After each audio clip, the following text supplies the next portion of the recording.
A millionaire CEO took his autistic son to a blind date. Only one poor girl passed the test and won his heart. Before the story begins, please tell us in the comments which city you're watching from. And at the end, don't forget to rate this story from 0 to 10. Enjoy the story, everyone. Peter Griffin walked toward the entrance of Boston's most upscale restaurant.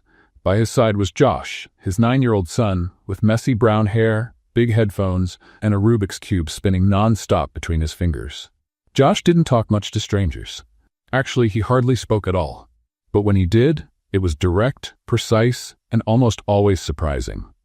Peter sighed. "Remember the plan, son? You just need to stick around.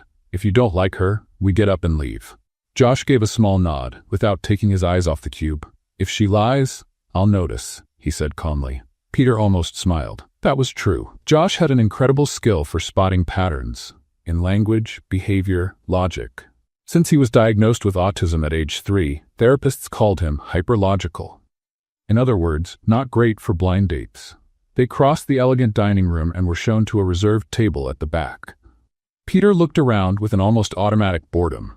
He had been on 7 dates in the last 2 months, all arranged by his sister, worried about his lonely life. None of the women lasted 5 minutes with Josh without exchanging looks of pity or panic. Some didn't even try to hide it. 8 minutes. Josh muttered, spinning the cube. "What?"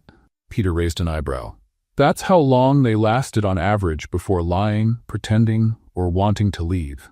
Peter let out a small chuckle through his nose. "Maybe they'll break the record today." But before he could finish the sentence, the restaurant door burst open abruptly. Mary Collins appeared amid the fancy setting like a tornado in a porcelain garden. She carried a bag too big for the occasion, wore a yellow short-sleeved shirt with pineapple prints, definitely casual, and her hair was tied in a messy bun held with a pencil.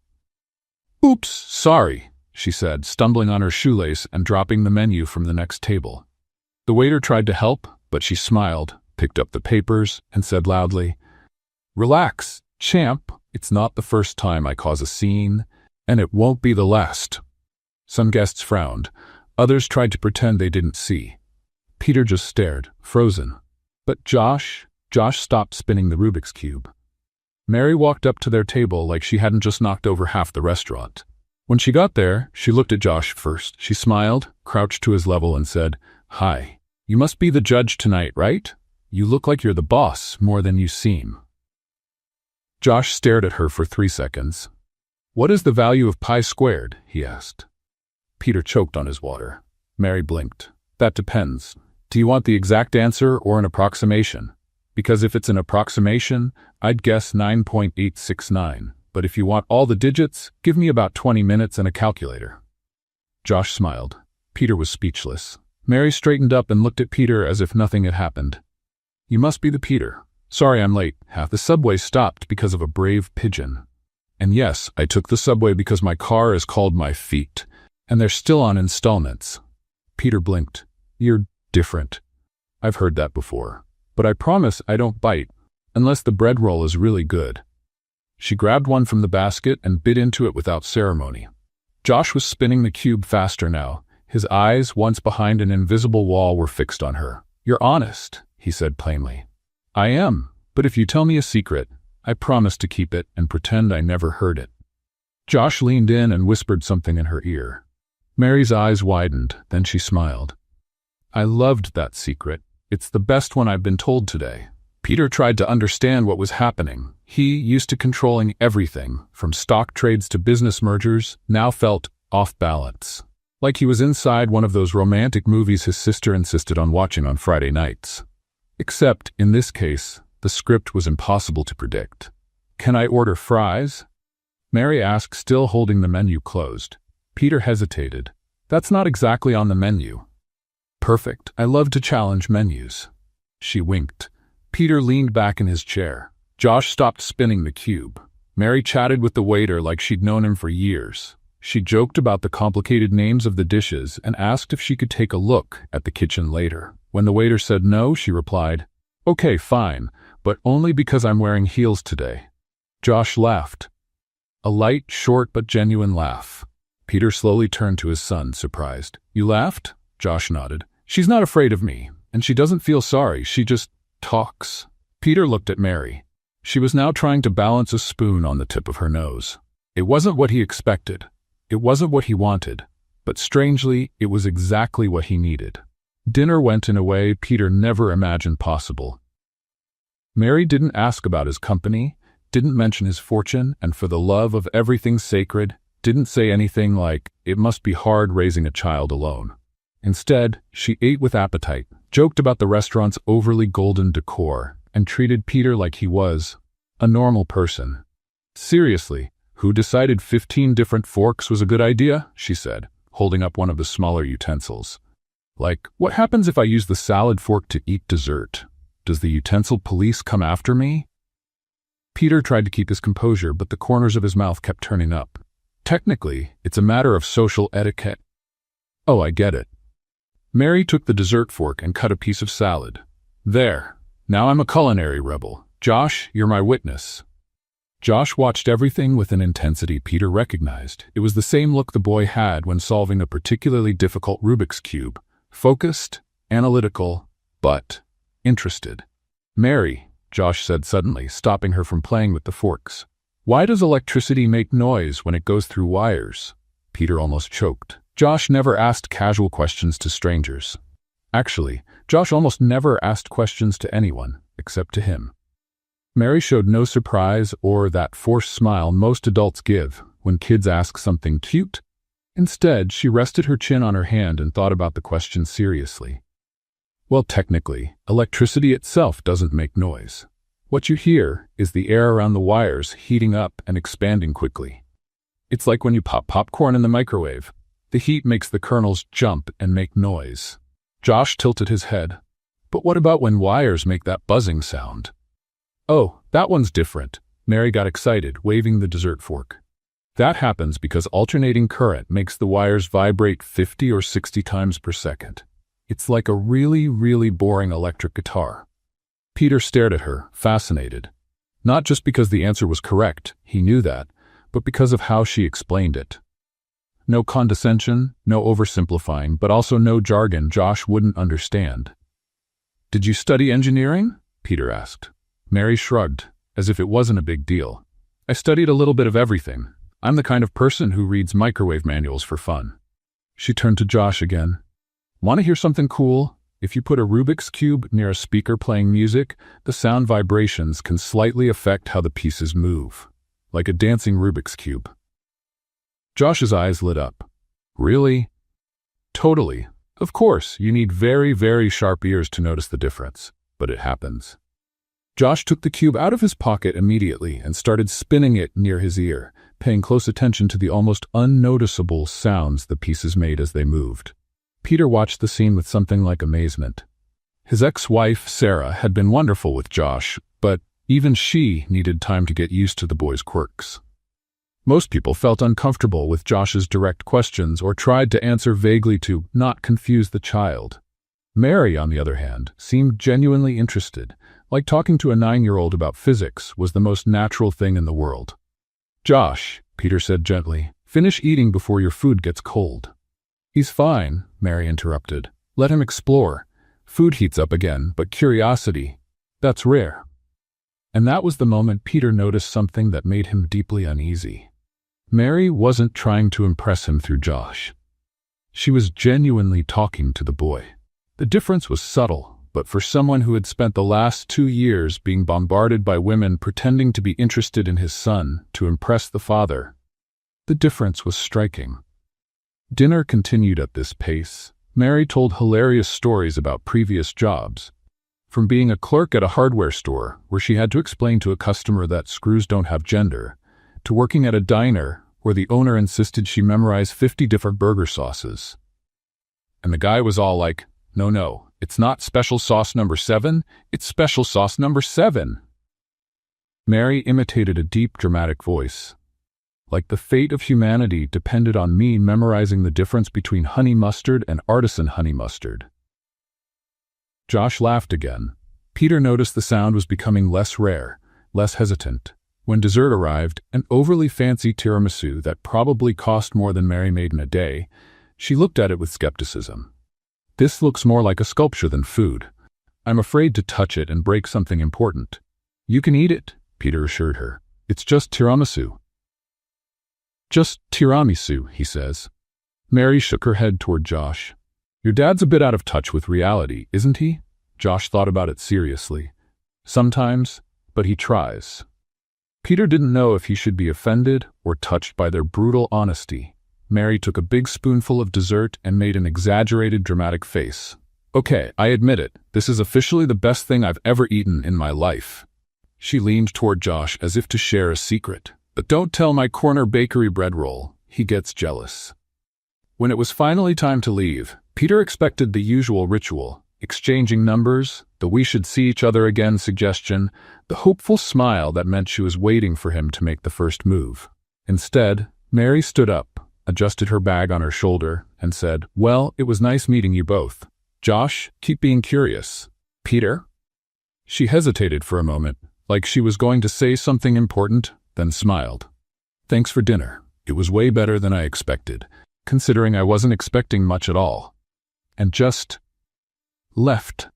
Peter stood still, watching her walk toward the door with the same messy energy she had when she arrived. She stopped to thank the waiter, joked with the doorman, and disappeared into the busy Boston street.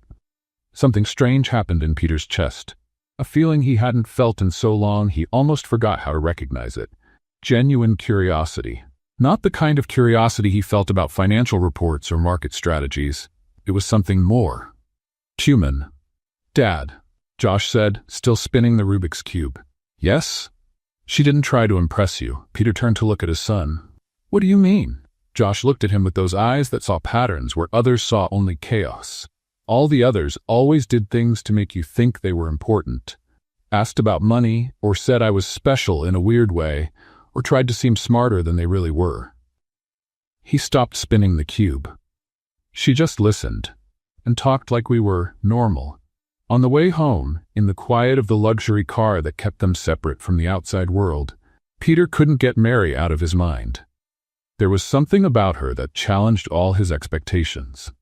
She didn't fit into any category he knew, not as fancy as the women in his social circle, but also not as easily impressed as he had imagined. She was smart without being pretentious, funny without trying too hard, honest without being harsh.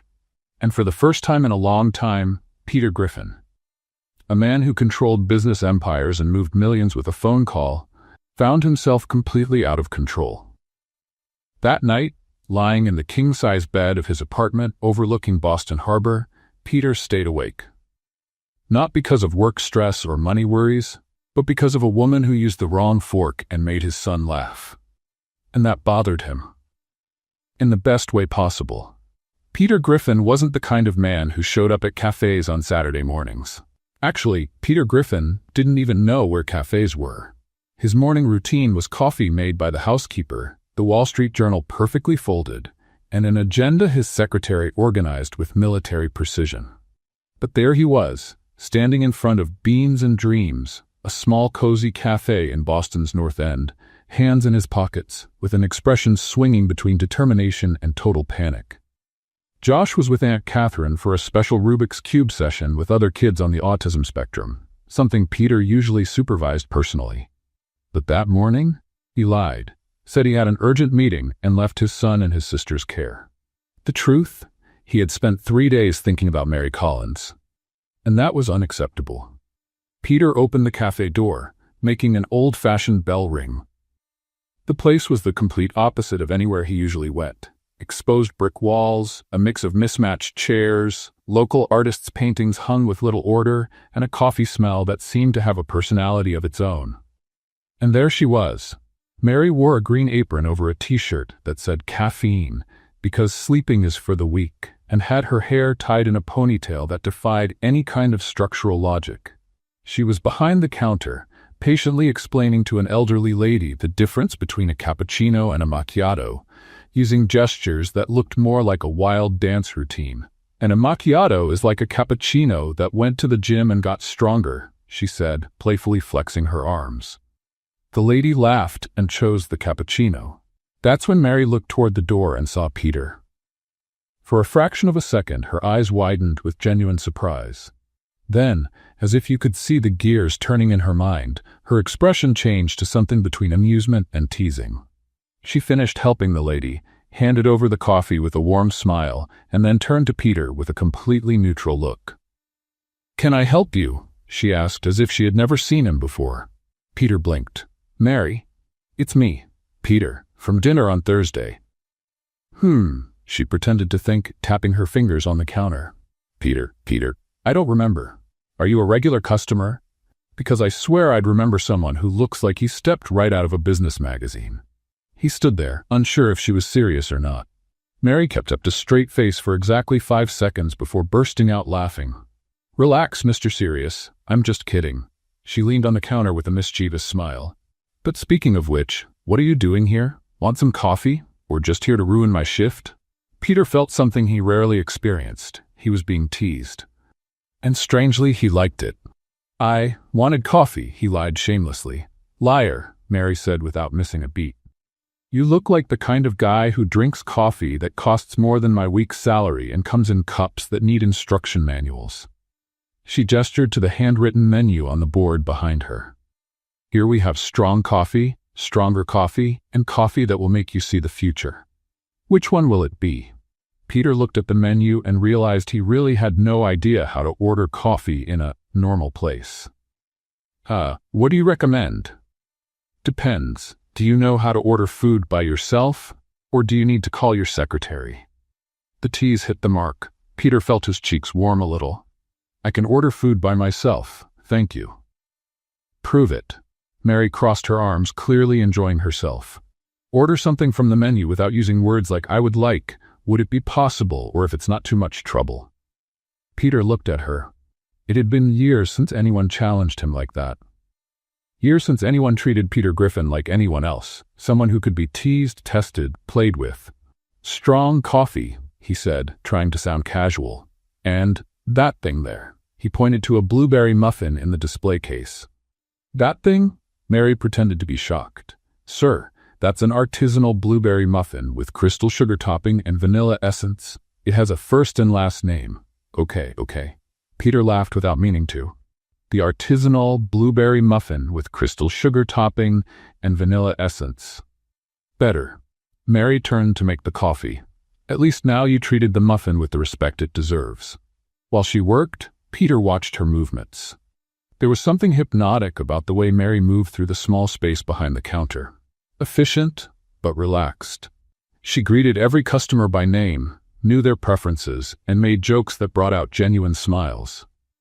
"Have you worked here long?" Peter asked, taking the steaming cup. "Weekends for about 2 years." Mary leaned on the counter again. "During the week I work at an accounting firm. Nothing glamorous, but it pays the bills. And here." She gestured around the cafe. "It's kind of my therapy. I like people. Most of them, at least." Peter tasted the coffee and had to admit, it was delicious. Strong, full-bodied, with a flavor that really had personality. "This is good," he said, genuinely surprised. "Of course it is. I made it." Mary winked. "You look shocked. What did you expect? Dirty water?" "No, it's just—" Peter stopped, realizing anything he said would sound condescending. "Oh, I get it," Mary said, shaking her head with an ironic smile. "You're surprised that a regular person like me actually knows how to make real coffee, not just some cute waitress serving bad drinks with a fake smile." "That's not what I meant." "Yes, it is." But Mary didn't seem offended, just amused. "Relax, Peter. I'm not fragile, and you're not the first rich guy to show up here thinking he found a hidden gem among regular folks." Peter felt like he'd been slapped in the face, a needed slap. "You're right," he admitted. "That's exactly what I thought, and it was dumb of me." Mary blinked, clearly not expecting such honesty. Okay, points for owning up instead of making excuses." They were silent for a moment. But it wasn't uncomfortable. It was more like they were rethinking each other. "So why did you really come here?" Mary finally asked. Peter hesitated. The truth was, he didn't have a rational answer. He'd spent 3 days trying to get Mary out of his head, and failed miserably. He'd thought about how she made Josh laugh, how she didn't try to impress him, how she treated them both like normal people. "I don't know," he said honestly. "I guess I wanted to understand you better." "Understand what?" Mary tilted her head. "I'm not that complicated. Work, pay bills, watch bad shows on Netflix, eat cold pizza for breakfast. Mystery solved. Peter smiled. Can I give you a ride home when your shift ends? I can take the subway, thanks. I know you can, but can I still give you a ride? Mary studied him for a long moment. Why? Because I'd like to talk more with you. About what? About anything. Peter was surprised at his own sincerity. About how you know so much physics, why you work 2 jobs, why you didn't try to impress me at dinner. About everything. Mary bit her lower lip, thinking, my shift ends in an hour. I'll wait. You'll stay here, drinking coffee and staring at me like a well-dressed stalker? If you let me. Mary laughed. Okay, but you'll have to put up with me working, and fair warning, I'm way funnier with the other customers than with you. Peter settled at a small table in the corner and spent the next hour watching Mary at work. She hadn't lied. She was funny, warm, and natural with everyone. But Peter noticed something more. She really cared about people. She remembered names, asked about kids and pets, listened to work complaints with genuine patience. When her shift finally ended, Mary stepped out from behind the counter, the zap taking off her apron. All right, Mr. Patience, let's go. In the car, a discreet BMW Peter had chosen instead of a limousine, Mary gave directions to a neighborhood Peter had never visited. Narrower streets, older buildings, life happening on the sidewalks. Here, she said when they arrived in front of a 3-story apartment building. Peter looked up. The building was old but well kept. There were flower pots on the windowsills, clotheslines stretching between buildings, and sounds of life coming through open windows. Thanks for the ride, Mary said, already with her hand on the door handle. Mary, Peter called before she left. Yes? Can I see you again? Mary smiled, and this time there was no teasing. Just something soft and genuine. You know where to find me on weekends. She got out of the car and walked toward the building door. Peter watched her climb the steps and wave before disappearing inside. He stood there for a few minutes, looking at the building. Through the open windows he could see small glimpses of life. A family having dinner, a woman watering plants, children playing. It was simple, real, completely different from the glass and steel world Peter lived in. And for the first time in years, he wondered if maybe there was something valuable in that simplicity. Peter stared at the phone on his desk for 15 minutes before finally dialing the number. He had gotten Mary's number through the cafe, a casual conversation with the manager about a customer who left something behind on Saturday. The phone rang 3 times before she answered. Hello? Mary? It's Peter. A pause. Then, in that playful tone he was starting to associate with her. Peter Griffin, billionaire CEO, is calling me? Wow, I must be in trouble. What's up? Did I forget to pay for the coffee? Peter chuckled without meaning to. Actually, I wanted to invite you. Josh has a science fair tomorrow night. We would like you to come. Josh specifically asked me to come? Well, Peter hesitated. He asked if you'd come. And when I said I wasn't sure, he said I should ask. Oh, I see. So it was Josh's idea. It was mine too, Peter quickly added. I'd like you to come. There was a silence on the other end, and Peter wondered if he'd been too direct. What time? Mary finally asked. 7 o'clock. I can come pick you up. No need. I'll figure out how to get there. What's the address? Peter gave her the address of Brookline Academy, trying not to let relief show in his voice. Mary? Yes? Thank you for saying yes. Don't thank me yet. You don't know how I behave at school events. I could be a total mess. The next evening, the gym at Brookline Academy had been transformed into a science fair. Colorful projects filled tables arranged in neat rows, each accompanied by a proud and nervous child ready to explain months of hard work. Peter arrived early with Josh, who carefully carried a box holding his project, a complex system of modified Rubik's cubes he had developed to create logical patterns. Is she really coming? Josh asked for the 3rd time as they set up their display. She said yes, Peter replied, checking his watch. Good, I want her to see what I made. Peter watched his son arrange every part of the project meticulously. Josh rarely showed any anxiety about impressing someone, but today was different. There was a hopeful energy in him, Peter recognized well, the same energy Peter himself felt when Mary was around. At 7:15, Peter spotted Mary walking through the gym. She wore a navy skirt and a simple white blouse, but there was something about the way she moved, confident, curious, genuinely interested in what she saw, that made her stand out. "Mary!" Josh waved enthusiastically. She approached with a bright smile and a paper bag in her hands. "Josh, you look so sharp!" She crouched down to his level. "And this must be the mysterious project you've been working on." Josh practically beamed with pride. "It's a combinational logic system using Rubik's cubes as the interface. Want to see how it works?" "I really do." Peter watched Mary lean over the project with genuine attention. Her questions were smart and specific. She truly understood what Josh had created. "So you developed a way to program patterns using color combinations?" she asked, examining the modified cubes.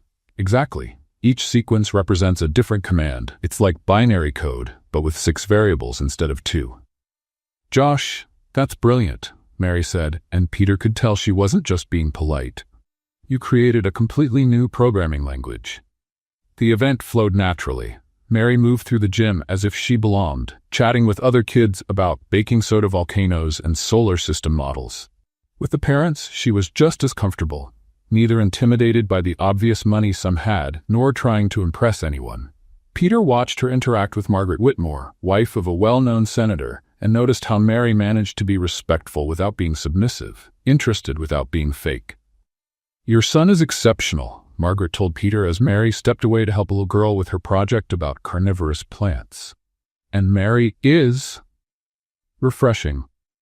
Peter nodded, watching Mary turn a project about carnivorous plants into a hilarious presentation that drew both kids and adults. "Plants are basically vegetable detectives," Mary explained with theatrical seriousness. "They set traps, wait patiently, and then, surprise, dinner served." The little girl laughed, the adults smiled, and the project became one of the fair's most popular attractions. As the crowd began to thin and Josh was busy explaining technical details to a group of impressed teachers, Peter and Mary found themselves relatively alone near the gym's bleachers. "Josh is a total hit," Mary said, watching his animated gestures. "He was born for this." "He likes you," Peter said. "And that isn't common." Mary turned to face him. "Why do you talk like Josh is hard to like? He's an amazing kid who sees the world in a unique way. That should be celebrated." Peter hesitated. There was something about Mary's frankness that made him want to be equally honest. Most people don't get that. They think Josh is a challenge, or feel sorry for him, or think you're a hero for raising him alone? Mary finished with irony. "How did you know?" "Because I've been on the other side of that equation." Peter frowned, confused. Mary was quiet for a moment, watching the soft gym lights reflect off the empty bleachers. "I was an engineering student at MIT, she said finally, her voice softer than usual. "Second year, full scholarship, top grades. I had a research internship in medical robotics and big plans to revolutionize prosthetics for kids."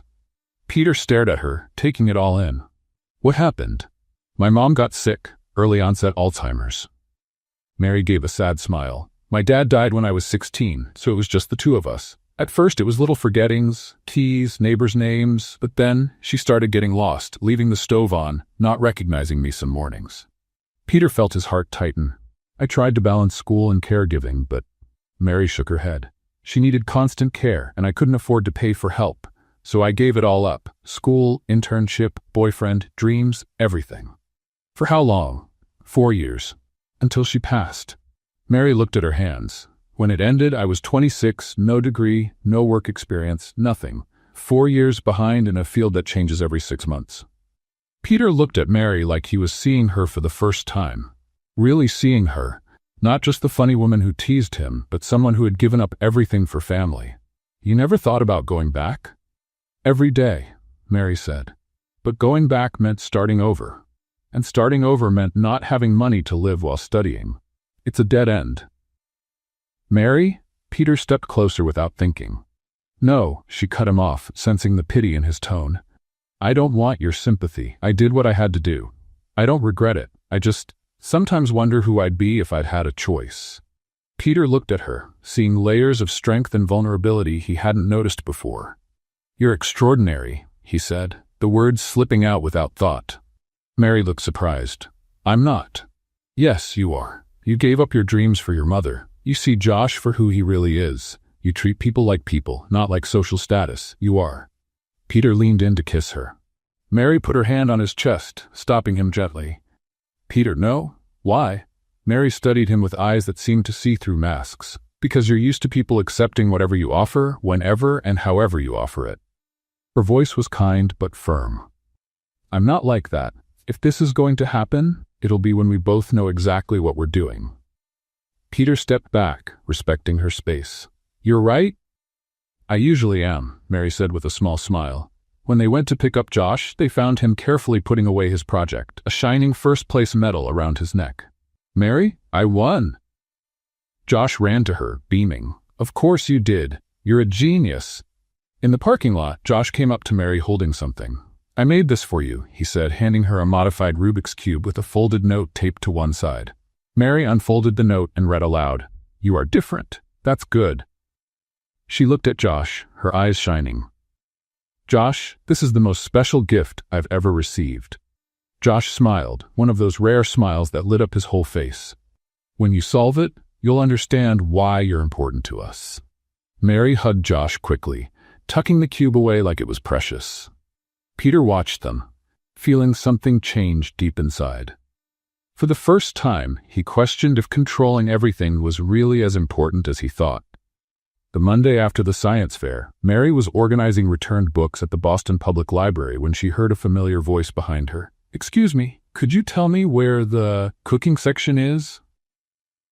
Mary turned slowly, finding Peter Griffin standing between the shelves, with an expression trying to look casual but failing miserably.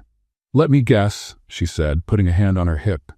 You woke up today with an unexplained urge to learn how to cook, and by pure coincidence, you picked the exact library where I work during the week? Peter blushed slightly. I really need to learn to cook. Josh is tired of takeout. Mary wasn't buying it. But there was something funny about his awkward attempt. And you couldn't just buy a cookbook at a bookstore because, Peter hesitated, realizing he'd been caught. Because I wanted to see you. The honesty completely disarmed Mary. She expected him to make up more excuses, not admit it so directly. Well, at least you're honest when cornered, she said, pointing in a direction. The cooking section is over there. Beginner books are on the bottom shelf. Peter followed her, but instead of grabbing a book, he just watched Mary work. She organized, stamped, helped people find what they needed, all with a natural efficiency he found almost hypnotic. Aren't you going to pick a book? Mary asked without looking at him. I'm weighing my options. You're staring at me. There's a difference. Peter chuckled softly. There was something freeing about being called out so bluntly by someone who wasn't afraid of him. On Wednesday, Peter showed up at the cafe during Mary's shift, using some excuse about being in the neighborhood for a meeting. What meeting? Mary asked, making his coffee before he even ordered. An important meeting. With who? With important people. Mary stopped stirring the coffee and looked at him. Peter Griffin, you're a terrible liar. I know, he admitted, accepting defeat. I just wanted to see you again. You could have just said that instead of making up fake meetings. I'll say it next time. There will be a next time? Peter looked at her for a moment. I hope so. On Friday, Peter showed up at the market where Mary was shopping. This time, he didn't even try to make up an excuse. Hi, he said simply. Hi, Mary replied, trying to hide a smile. Following my routine now? Maybe a little. That's kind of stalkerish, you know. I know. Want me to stop? Mary considered the question while picking tomatoes. No, she said finally. But next time, come before the veggies. I always spend more time picking fruit. Just then, Josh appeared from behind a cereal stack. Mary? He ran to her. Dad said you were here. Mary looked at Peter, raising an eyebrow. You brought backup? Actually, Josh said, ignoring the tease, I wanted to invite you. Invite me to what? My class is having a school retreat this weekend. It's at Walden Lake and parents can come too. Would you like to come with us? Mary blinked, surprised. Josh, that's very kind of you, but it's a family event. Your family, Josh said with his usual straightforwardness. Not official yet, but you are. Peter caught his breath. Josh, it's true, the boy insisted. You like her, she likes you, and she likes me. That's all the ingredients needed to make a real family. Mary looked between father and son, clearly touched by Josh's innocent logic. Are you sure you want me there? I am. Josh said, "and Dad is too, even if he's too nervous to admit it." Peter sighed. "He's not wrong." Mary smiled, a different smile, softer and more vulnerable than any Peter had seen before. "All right, I'll go." Walden Lake in the fall was like a postcard. Trees dressed in red and gold reflected in the calm water, and the air had that fresh quality that makes people want to take deeper breaths. The retreat was held at an old wooden lodge with cabins spread around the property. The kids took part in activities during the day while the parents could relax or join optional workshops. Peter had booked 2 cabins, one for him and Josh, and another for Mary. But Josh, with his sharp logic, immediately questioned the plan. "Why 2 cabins? Mary could stay with us. There are 2 bedrooms." "Because," Peter searched for a good explanation for a 9-year-old. "Because it's polite." "Polite to who?" Josh asked. "You slept on our couch when your sister visited last week. What's the difference?" Mary laughed at the conversation, clearly enjoying Peter's discomfort. "Josh has a point," she said, "but I'm going to stay in my cabin anyway. I like having my own space." During the day, they joined the activities with the other families. Mary fit in naturally, helping with games, joining the trail hike, and making the kids laugh during lunch by the lake. Peter watched her interact with everyone, kids, parents, organizers, and noticed how she had a gift for making people feel comfortable. It wasn't forced or calculated, it was just who she was. At night, after Josh had fallen asleep exhausted from the day's activities, Peter found Mary sitting alone by the campfire the organizers had lit in the center of the camp. Most of the other families had already gone to their cabins. "Mind if I join you?" he asked. "Sure." Peter sat in one of the wooden chairs beside her. The fire crackled softly, sending occasional sparks into the starry sky. "Thanks for coming," he said after a few minutes of comfortable silence. "Thanks for inviting me. Well, for Josh inviting me." "It was my idea too," Peter said quickly. "I just didn't know how to ask." Mary turned to face him. "Why is it so hard for you to say what you want?" The question caught Peter off guard. He thought of several answers about responsibility, being a CEO, taking care of Josh, but they all sounded like excuses. "Because," he paused, trying to find the right words. "Because it's been a long time since I've wanted something that wasn't about work or taking care of Josh, and I don't know how to handle that." "Handle what, exactly?" Peter looked at her. The firelight danced across her face, casting soft shadows that made her look even more beautiful. "You," he finally said. "I don't know how to deal with what I feel for you." Mary stayed quiet for a moment. "And what do you feel?" Peter opened his mouth to answer, but no words came out. There was so much he wanted to say about how she made Josh smile, how she treated him like a regular person, how he thought of her every morning when he woke up. But the words got stuck in his throat. He tried again, but stopped. Mary watched him struggle for a few seconds, then stood up.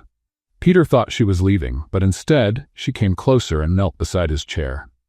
"You think too much," she said softly. And then she kissed him. It wasn't a dramatic or passionate kiss like in the movies. It was calm, intentional, gentle, as if she were saying everything he couldn't put into words.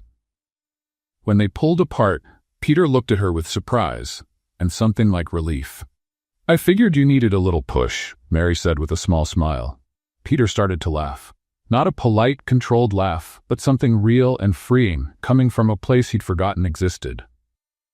"How long have you been planning this?" he asked. "Since you showed up at the library pretending you wanted to learn how to cook." "I do want to learn how to cook." "I know. That's one of the things I like about you." Peter smiled, feeling like a weight he'd carried for years had suddenly lifted. "Mary? Yeah? Thanks for the push." She kissed his forehead lightly, then sat back down in her chair. "Anytime you need it." They stayed there until the fire burned down to embers, talking about everything and nothing. And Peter realized that, for the first time in a long while, he wasn't thinking about the future or worrying about the past. He was just present, right there, with her. And that was more than enough. The Monday after their weekend at Lake Walden, Peter was determined to make Mary a more official part of his life. That kiss by the fire had shifted something deep between them, and he wanted her to see his world beyond casual meetings at coffee shops and libraries. The first step was a charity event at the Four Seasons. Peter had purchased a table for 10 and invited Mary to join him. "It's a dinner to raise money for special education," he explained over the phone. "I thought you'd like the cause." Mary hesitated. "Peter, that kind of event, it's really not my scene."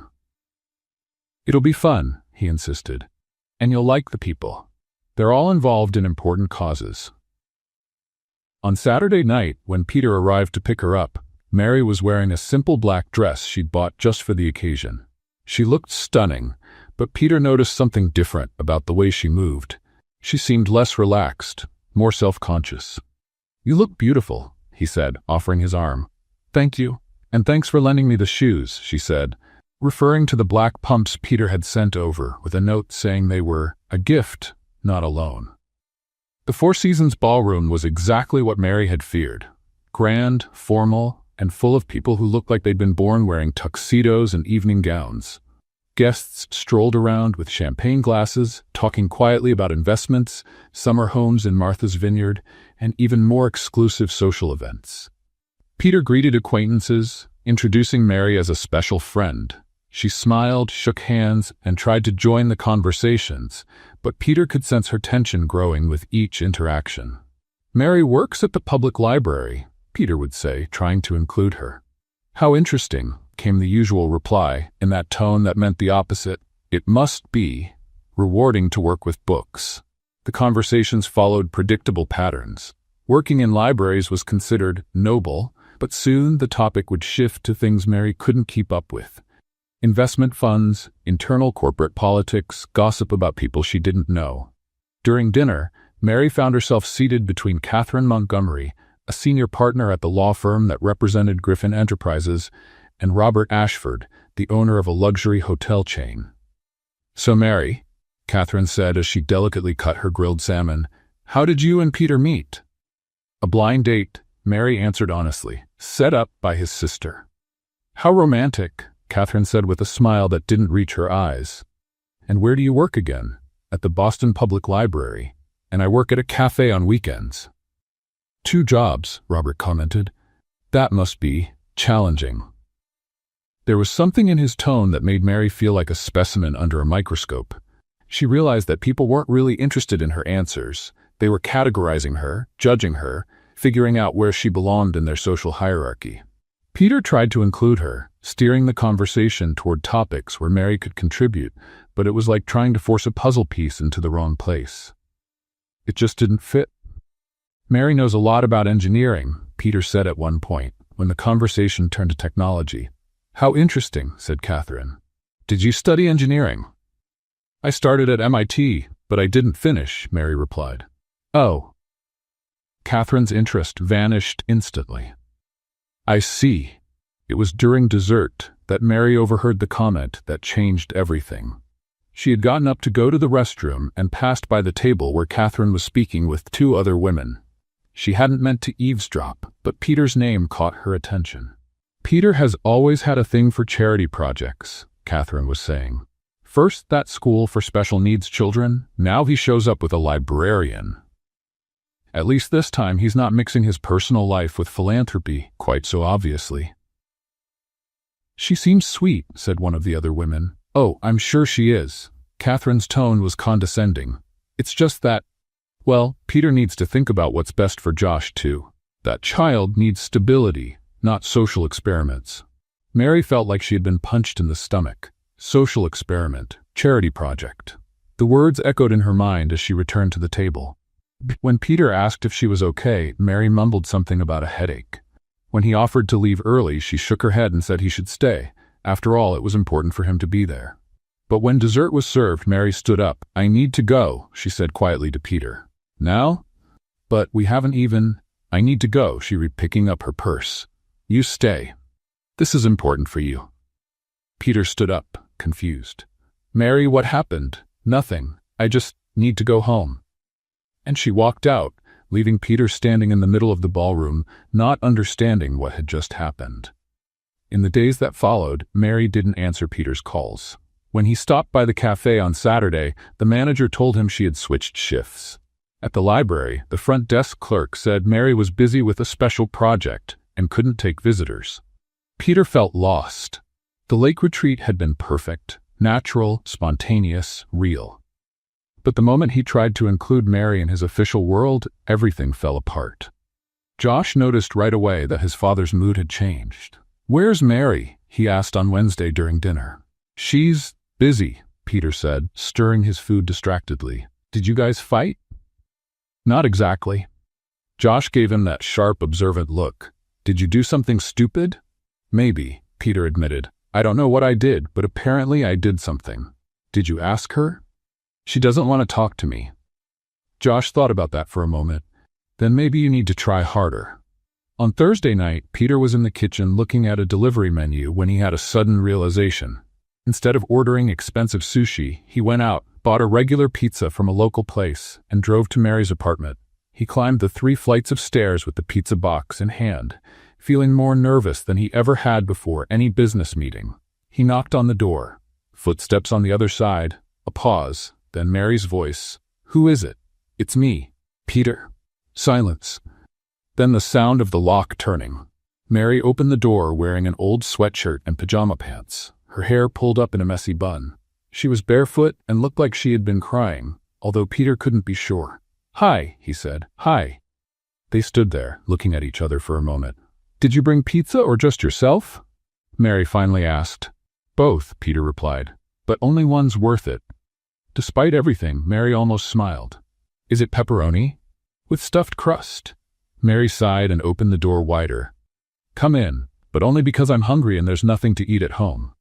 Peter stepped into Mary's small apartment for the first time. It was exactly as he had imagined, tiny but cozy, filled with books, plants, and items that clearly had stories and meaning behind them. "Mary," he said, setting the pizza down on the coffee table. "What did I do?" "At dinner, I mean. What did I do wrong?" Mary sat on the couch, hugging her legs.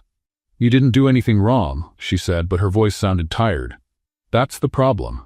Peter sat at the other end of the couch, keeping some distance. "I don't understand." "Peter," Mary looked him straight in the eye, "I heard Catherine Montgomery call our relationship a charity project. She said you have a habit of, what was it? Social experiments." Peter felt anger rising in his chest. "She said that?" "She did. And you know what's worse?" Mary let out a humorless laugh. "For a second, I wondered if she was right, if I was just another one of your charity cases. Mary, you know that's not true." "Do I?" she asked, staring at him. "Because from where I stand, it feels like you're trying to fit me into a world I don't belong in. And everyone in that world has made it pretty clear they agree with me." Peter moved a little closer on the couch. "I don't care what they think." "But you should," Mary said softly. "Because that's your world, Peter. It's where you live, where you work, where you're raising Josh. And if I don't fit in there—" She didn't finish the sentence, but she didn't have to.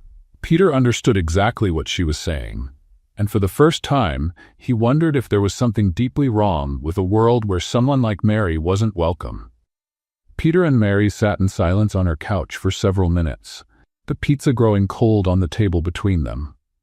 The small apartment felt even smaller under the weight of the conversation hanging in the air. "Mary," Peter finally said, his voice lower than usual. "Can I tell you something? Something I've never told anyone?" Mary watched him closely, noticing the change in his tone.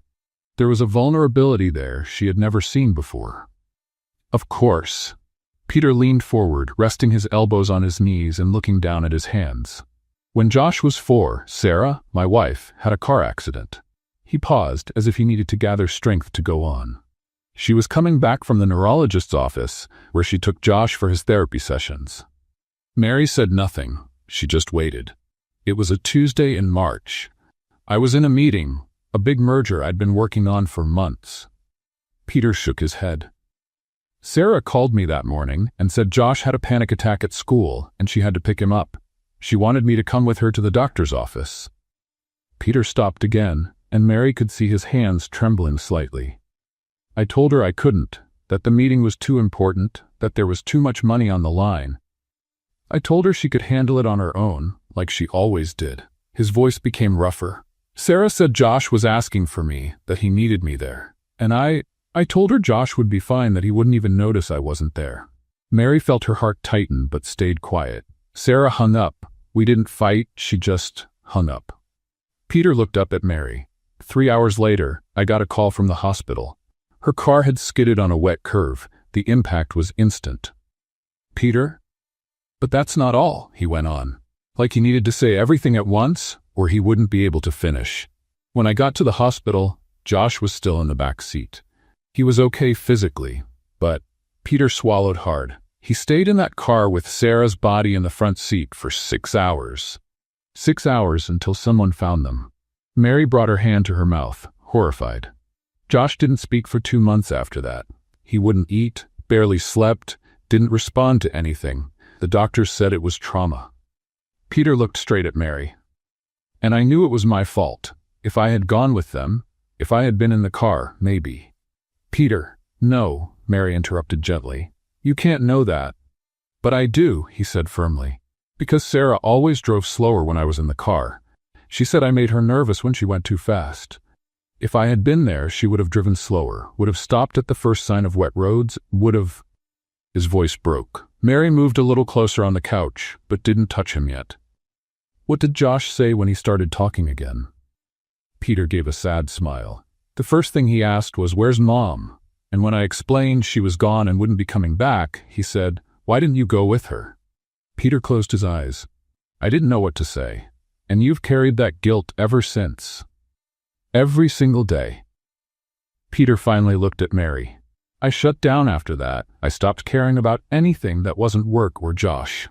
I stopped trusting my judgment about relationships, about what really matters. Because clearly, I failed when it mattered the most. Mary stayed quiet for a long moment, taking it all in. That's why you're afraid, she said finally. It's not fear of loving again. It's fear of failing again. Peter nodded. And when I met you, he hesitated. For the first time in 5 years, I wanted something more than work and responsibility. I wanted you. I wanted you to be part of our lives. But you don't know how to do that without the risk of hurting the people you love. Exactly. Peter turned to face her completely. And tonight, when I saw how you felt at that dinner, how they made you feel, I realized maybe I'm already failing again. Maybe I'm trying to push you into a world that's just going to hurt you. Mary studied him for a long moment. When she finally spoke, her voice was gentle but firm. Peter, listen to me.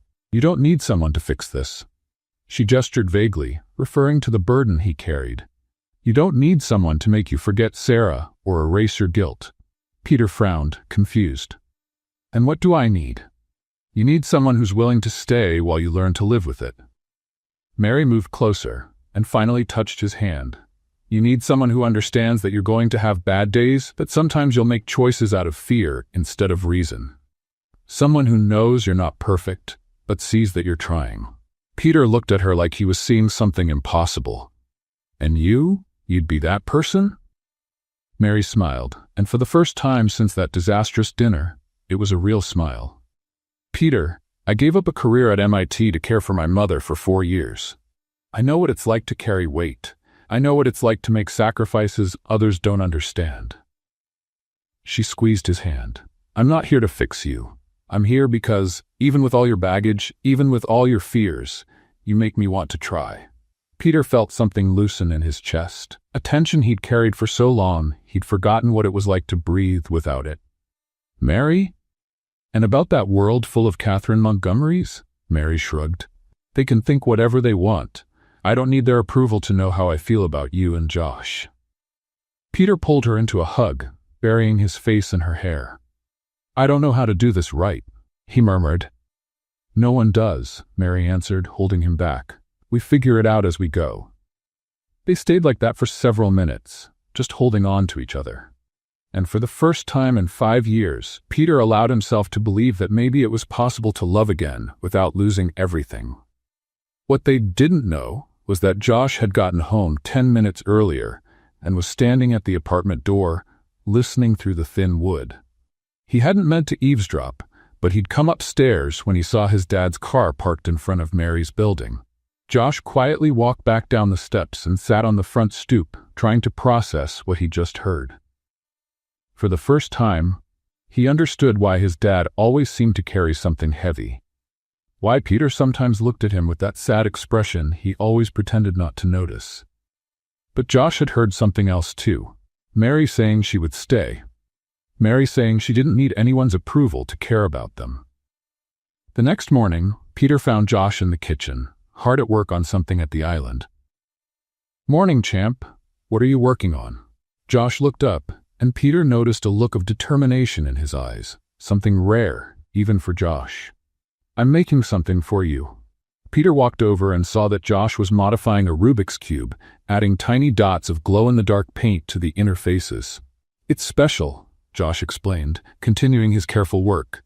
"When you solve it and open it, it'll glow in the dark, and there's something written inside." "What does it say?" Josh finished applying the paint and gently closed the cube. "You have to solve it to find out." Peter took the cube, noticing right away that Josh had adjusted the resistance of the pieces. It turned more smoothly, more easily. It took 15 minutes to solve, and when the last side clicked into place, the cube opened like a small box. Inside, written in small, careful letters that shimmered softly in the morning light, was Mary. Peter looked at Josh, who was watching him closely. "Josh? I heard you two talking yesterday," Josh said plainly. "I didn't mean to, but I did." Peter felt his stomach drop. "Son, about what you heard. It's not your fault," Josh cut in, with the clear, direct logic that was so typical of him. "Mom died because of the rain and the curve, not because of you." Peter felt his eyes burn. "Josh? And Mary's different," Josh went on. "She doesn't pretend I'm normal, but she also doesn't pretend I'm broken. She just accepts me." Josh stepped closer and touched the cube in his dad's hand. "Don't lose her, Dad. People like Mary are rare." Peter looked down at the softly glowing cube in his hands, then at his son, so young yet so wise. "You're right," he finally said, "about everything." Josh smiled, one of those rare smiles that lit up his whole face. "I always am. It's statistically proven." And for the first time since Sarah's death, Peter laughed at something from the past without feeling guilty. Maybe, finally, it was time to stop carrying all the weight alone. 2 weeks after that conversation in Mary's apartment, Peter Griffin did something he had never done in all his 42 years. He pushed a grocery cart. "Are you sure you know what you're doing?" Mary asked, watching Peter study a handwritten list like it was a complex financial report. "I have an MBA from Harvard," Peter said, frowning at Josh's handwriting. "I think I can figure out a shopping list." "Uh-huh, and what does that word say?" "The one you've been staring at for 5 minutes?" Peter tilted the paper sideways. "Milk? Or maybe Luke?" Josh's handwriting is a little... Mary laughed and leaned in to look. "Definitely milk. And that down there says eggs, not UFOs." "I was going to say eggs," Peter lied shamelessly. They were at the Whole Foods in Cambridge on a Saturday morning, surrounded by families doing their weekly shopping, young couples picking out ingredients for romantic dinners, and retirees debating cereal brands. Peter felt completely out of his element, but in a strange way it felt freeing. "Okay. Next item," Mary said, picking up the list. "Ingredients for lasagna that isn't frozen." She looked at him. "Josh is very specific. He said he wanted to teach me how to cook something that doesn't come in a box ready for the microwave." Smart kid. They spent 40 minutes in the store, with Mary explaining the difference between ricotta and cottage cheese, helping Peter choose tomatoes that were just right, and teaching him how to check if eggs were cracked. "You've never done real grocery shopping before, have you?" Mary asked while Peter examined a head of lettuce like it was a legal document. "I have a housekeeper who usually handles this," he admitted. "Or had. I let her go last week." Mary stopped walking. "You let your housekeeper go?" "Josh said he wanted to learn how to cook with me, and I thought, if we're going to be a real family, maybe it's time to start acting like one." The word family lingered in the air between them. It was the first time Peter had used it so directly, so intentionally. "Peter, I know it's too soon to talk about this," he said quickly, "but I want you to know that this isn't temporary for me. You're not temporary." Mary smiled and lightly touched his arm. "It's not temporary for me either." The following Wednesday, Peter showed up at Josh's school for a parent-teacher meeting, something he usually delegated to his assistant or skipped entirely. The teacher, Mrs. Henderson, looked genuinely surprised to see him. "Mr. Griffin, what a nice surprise. I wasn't expecting—" "Sorry I've missed the other meetings," Peter said. "I want to be more involved in Josh's education." During the meeting, Peter learned things about his son he hadn't known. Josh had started a tutoring program for younger kids struggling with math. He had written a short guide called How to Understand People Who Think Differently for his classmates. And he had asked to do a final project on non-traditional families. "Josh is a remarkable child," said Mrs. Henderson. "But may I ask, he's been mentioning someone named Mary a lot lately. He says she's teaching him about emotional behavior patterns." Peter smiled. "Mary is a very important person in our lives now." "I'm glad to hear that. Josh seems more open lately, less anxious. It's obvious something positive is happening at home." On Saturday, Peter tried to make the promised lasagna. Mary had agreed to supervise the process, which basically meant she sat on the kitchen counter making lighthearted comments while Peter did all the work. "Okay, next step," Peter said, reading the recipe Josh had printed from the internet. "Sauté the onion until translucent." "What does that even mean?" "Onions don't turn into glass." "It means soft and golden," Mary explained, swinging her legs from the counter. "You'll know it when you see it." "That's too vague for someone used to working with spreadsheets." Welcome to cooking, where not everything can be measured in percentages. Josh watched from a nearby stool, offering the occasional technical comment like, "The pan should be at about 350 degrees Fahrenheit, and you're stirring at a sub-optimal frequency." The lasagna came out slightly burnt around the edges, and the sauce was a little too salty. But when they sat down to eat, Peter felt something he hadn't felt in years. Pride in something he had made with his own hands. "It's good," Josh said diplomatically. "It's great," Mary corrected. "For a first try." "You're both lying," Peter said, but he was smiling. "We are," Mary admitted, "but it's a kind lie, and the next one will be better." "Next one? Of course. Now you're a man who cooks. There's no going back." The following Thursday, Peter was at the office when Josh called with an unusual urgency in his voice. "Dad, I need you to come home now." "Josh? What's wrong? Are you okay?" "I'm fine. You need to come. And bring Mary. Tell her to come too." "Son, I have a meeting." "Dad," Josh's voice grew more serious. "How many meetings have you had in your life? How many surprises have I ever planned?" Peter paused. Josh was right. In 9 years, the boy had never asked for something like this. "You're right. I'm coming." Peter called Mary, who was working at the library. "Josh wants us both to come home now. He says it's urgent." "Is he all right?" "Seems like it. Just being mysterious." When they got to the apartment, they found Josh wearing an apron. Where had he even gotten an apron? And the dining table set with plates, glasses, and carefully folded napkins. "Surprise," Josh said proudly. "I planned a dinner." Peter looked around. The table was set for 3. There were candles, fake ones, for safety, in the center, and soft instrumental music was playing in the background. "Josh, this is amazing. But what's for dinner?" Josh proudly pointed to the kitchen counter, where 3 frozen pizzas were just coming out of the oven. 3-flavor pizza, and I made dessert. The dessert was store-bought cookies, but Josh had arranged them nicely on a plate and written "Welcome to the family" with frosting on paper napkins. "Josh," Mary put her hand over her heart. "You two always cook together, always do things together. I wanted to do something for you." Josh hesitated. "And I wanted you to know, I like the way our family is becoming." Peter felt a lump in his throat. "Son, I know my mom's not here anymore." Josh continued with his usual honest tone. "And I know Mary's not trying to replace her. But it's nice to have someone who gets our jokes and doesn't get awkward when I explain too much." Mary knelt down to be at Josh's eye level. "Josh, thank you. This is the most special dinner I've ever had." They ate pizza and cookies, talked about Josh's science project, and laughed when Mary tried to teach Peter how to fold napkins properly.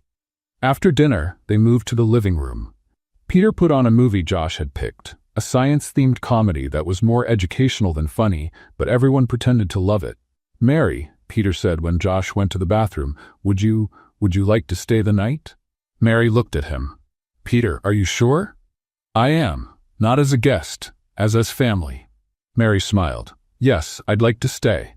When Josh came back, he found Peter and Mary sharing the couch, with a clear space saved for him in the middle. Without hesitation, he nestled between them and pulled a blanket over all 3 of them. "This movie is statistically inaccurate," Josh mumbled, snuggling against Peter. That's why it's fiction, Mary replied, gently brushing the boy's hair. Can I ask a question? Josh said sleepily.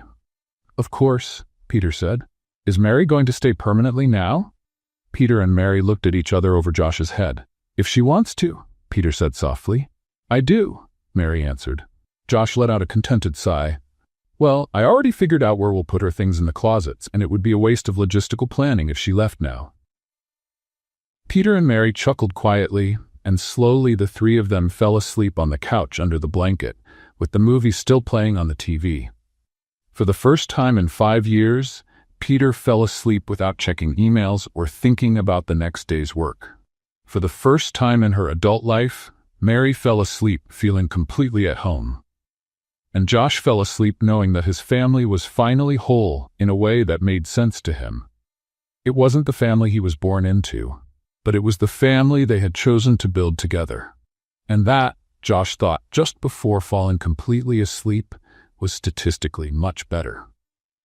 The letter arrived on a Tuesday morning, 3 weeks after Josh's surprise dinner. Mary was having coffee in Peter's apartment kitchen, something that had become a routine, when she saw her name on the thick envelope the doorman had left on the table. My tea?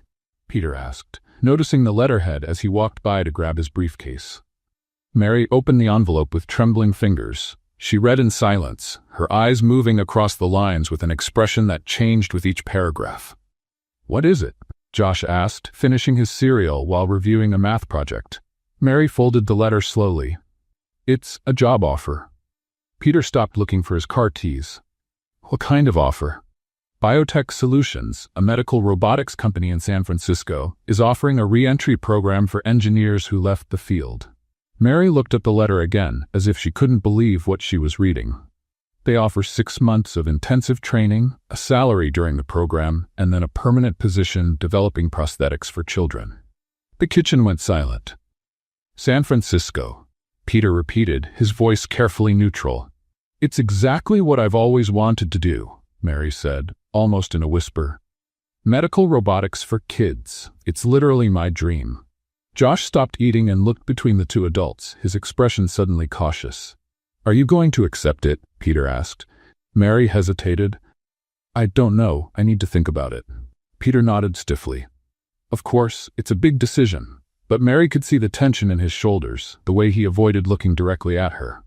Peter, I need to get to the office, he said, grabbing his briefcase. Josh, is Mary taking you to school today? Dad? Josh started. I'll see you tonight? Peter interrupted, quickly kissing Josh's forehead and walking out without looking at Mary. For the next 3 days, the letter stayed on the kitchen table like an unexploded bomb. Peter buried himself in work, leaving early and coming home late. Mary tried to talk to him several times, but he changed the subject or found excuses to leave the room. Josh watched it all with growing anxiety that started to show physically. He went back to spinning his Rubik's Cube obsessively and began listing prime numbers out loud whenever he got nervous. On Friday night, Mary finally confronted Peter when he came home at 10 o'clock. We need to talk, she said, blocking the kitchen entrance. About what? Peter asked, trying to walk past her. About how you've been avoiding me for 3 days. I'm not avoiding anyone. I've just been busy. Peter, Mary crossed her arms. We promised to be honest with each other. Peter stopped and finally looked at her. There was something wild in his eyes, something Mary recognized as barely hidden panic. Fine. You want honesty? He said. I'm terrified. You've just been given the chance of your dreams, and I know I should be happy for you, but all I can think about is you leaving. Peter.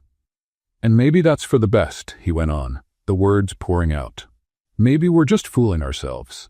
You've only just started changing your life, and I've only just started finding myself after being lost for so long. Maybe we're in too different of a place for this to work. Mary stared at him, shocked. Do you really believe that? I don't know what I believe, Peter admitted. I just know I can't go through this again. I can't let myself need someone and then lose them. So you're giving up? Mary asked, her voice rising. Before we even know if I need to leave, you're already giving up? I'm not giving up. I'm being realistic. No, you're being a coward, Josh appeared at the kitchen doorway in his pajamas, the Rubik's Cube spinning quickly in his hands. "Stop," he said, his voice tense. "Please stop yelling." Peter and Mary turned to him, instantly ashamed. "Josh, son?" But Josh had started rocking slightly, a sign that his anxiety was climbing dangerously. "You're going to split up," he said, his voice getting higher.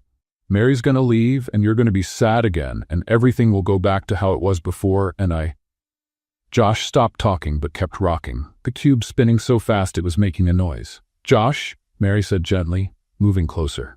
"Breathe with me, okay? Let's breathe together." But Josh was heading into a full-blown anxiety attack. Peter knelt beside him. "Son, it's okay. We're here." "It's not okay," Josh finally burst out. "You're fighting over a letter, and now Mary's leaving because you're scared, and I'm going to lose her, and I'm going to lose you too, because you're going to get sad and distant like you did when Mom died." Josh's words cut through the air like knives. Peter and Mary looked at each other over the boy's head, both seeing clearly how their fight was affecting the child they both loved. "Josh," Mary said softly, sitting on the floor next to him. "Look at me. We're going to figure this out, okay? I'm not leaving without us talking everything through." "You promise?" Josh asked, his eyes shining with unshed tears. "I promise." Peter helped Josh calm down, and after 20 minutes, the boy finally agreed to go to bed. Mary and Peter sat quietly in the hallway outside his room until they were sure he was asleep. "We need to talk," Mary whispered. They stepped out onto the apartment balcony, where they could talk without waking Josh. "I messed everything up," Peter said right away. "Josh was right. I've been letting fear make all the decisions." Mary leaned on the railing, looking out at the city lights. "Peter, can I ask you something?" "Of course." "If I ask you to stay, if I say I'm not going to take the offer, would I be holding you back from flying?" Mary turned to face him. "What?" "That's the question you should be asking me. If you're staying because of me, because of us, am I holding you back from flying?" Mary studied him for a long moment. "Peter, when I got that letter, the first thing I thought wasn't, finally, my big break. It was, how am I going to tell Peter and Josh?" She gave a small smile. "6 months ago, that offer would have been the answer to all my prayers. But now I have a family. I have you. I have Josh. I have a life we built together." Mary stepped closer to him. "If I stay, it's not because you asked me to. It's because I'm choosing to stay. Because this life we have is worth more than any dream job." Peter looked at her, barely able to believe what he was hearing. "But it's your chance." "Peter," Mary said, placing her hands on his face. "There are many ways to follow a dream. Maybe I can find a way to work with medical robotics here in Boston. Maybe I can go back to school and still keep the life we have. Maybe my dream has grown to include more than just a career. Mary, you gave me something I never had, a family that chooses me every day. And Josh gave me something I didn't even know I needed, a purpose that's bigger than professional success." She smiled. "I'm not giving that up for a chance that might come again, maybe even better next time." Peter pulled her into a tight hug. "I'm so sorry for doubting us, for letting fear—" "Shh," Mary interrupted. "We don't have to be perfect, we just have to keep choosing each other." They kissed there on the balcony, with the lights of Boston stretching below them and the distant sounds of the city night around them. When they pulled apart, Peter smiled. "So, should we call San Francisco tomorrow?" "Let's do it," Mary said, "and then let's look into medical robotics programs in Boston. Together." "Together," Peter repeated. And for the first time in days, they both felt like they were exactly where they were meant to be. 3 months after the San Francisco offer crisis, life had found a new rhythm. Mary had enrolled in a graduate program in biomedical engineering at Northeastern University and gotten a part-time job at a research lab focused on pediatric prosthetics. Peter had learned how to cook at least 5 meals that didn't come out of a box, and Josh had created a new kitchen organization system based on optimized culinary efficiency. It was a Saturday morning when Josh walked into the room where Peter was reading reports and Mary was studying at a makeshift desk made of stacked books. "Dad," Josh said, carrying something carefully in his hands. "I'm done." Peter looked up from the papers. "Done with what, buddy?" Josh walked over, holding what looked like a Rubik's Cube, but different from any Peter had ever seen. Instead of the usual colors, each side had tiny hand-drawn illustrations. Stars, hearts, gears, books, and little portraits that seemed to represent the three of them as a family. "It's a special cube," Josh explained, handing it to Peter. "There's no traditional solution to it, but it's the prettiest one I've ever made." Peter turned the cube in his hands, admiring the careful detail. Each drawing had been done with fine-tip pens, each part thoughtfully planned. "Josh, this is amazing. But how does it work if there's no real solution?" Josh smiled, one of those knowing smiles that meant he understood something the adults didn't. "There is a solution, it's just not the one you're expecting." He pointed to a small, almost invisible arrow on one of the faces. "Follow the drawings in order. When you get to the end, you'll see." Mary walked over, just as curious. "Can I see it?" Peter showed her the cube, and together they started following the sequence Josh had created. Each turn revealed another part of a story Josh had told through the drawings. Peter alone with Josh, then Mary entering their lives, and then the three of them together, shopping, cooking, laughing. "Josh, this is like a picture book," Mary said, touched. "You drew our story." "It's not finished yet," Josh said, watching closely as Peter and Mary kept going. When they reached the final step in the sequence, something clicked. The cube opened up like a small box, revealing a velvet-lined compartment inside. And tucked in there, Peter stopped breathing. There was a ring, simple, elegant, with a small but perfect diamond, and beneath it a folded note. "Josh," Peter started, his voice catching. "Read the note," Josh said, nearly bouncing with excitement. Peter unfolded the paper with trembling hands. Josh's careful handwriting read, "When you're ready to ask the right question to the right person. With love, Josh. P.S. I already checked. She's going to say yes." Mary covered her mouth, her eyes filling with tears. "Josh, you—" "Dad's been talking about marriage for weeks," Josh said matter-of-factly. "He always started the sentence and then stopped. I figured he needed help with logistics." He turned to Peter. "And I wanted you to know, I officially approve." Peter looked back and forth between the ring and his son, feeling like his heart could burst from pride and love. "Son, how did you even—" "I asked Aunt Catherine for help," Josh said. "She took me to a store and I told the guy exactly what I needed. He said it was for a very special occasion, and I told him it was to make my family officially complete." Peter hugged Josh tightly. "You're amazing. You know that?" "Statistically, yes," Josh said with a grin. "So are you going to propose, or do I need to make you a timeline?" Mary laughed through her tears. "I think your dad needs a minute to process." "Actually," Peter said, looking at the ring, then at Mary, "I think I've already processed." He turned to Josh. "Son, can you help me with something?" "Sure." "I need to plan something special. Would you wear that suit we got you for Cousin Robert's wedding?" Josh frowned. "Why? Are we going somewhere fancy?" "Something like that," Peter said, giving Mary a wink. "It's a surprise." The next Sunday, Mary received a handwritten invitation, in Josh's handwriting, to a special backyard picnic, blindfold required to preserve the surprise.